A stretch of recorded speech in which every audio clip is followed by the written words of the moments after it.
I'm Stitch. I'm Mushu. And I'm Simba. And we are all Forest Hill students. And today we'll be teaching you Ledger lines. Come learn with us.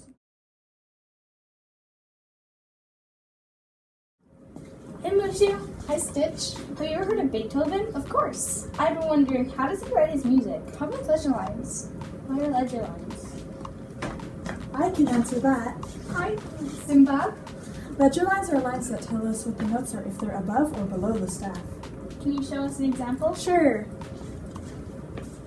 So, as you can see, for below the staff, we do the alphabet backwards. So, B for every, and then B, then C. And then for going up the staff, it's every good boy deserves lunch. And then for above the staff, we just do the alphabet F, G, and A. Thanks, Simba. Hey Simba. Hey Stitch. Guess what? What? I've been considering writing music. That's cool. But what would I need to start writing music? Probably ledger lines. What would happen if ledger lines didn't exist? I know that answer. Hey Mushu. Hey guys. So, as you can see here, if ledger lines didn't exist, then the notes would just be floating in space. But since they do, we can identify what they are.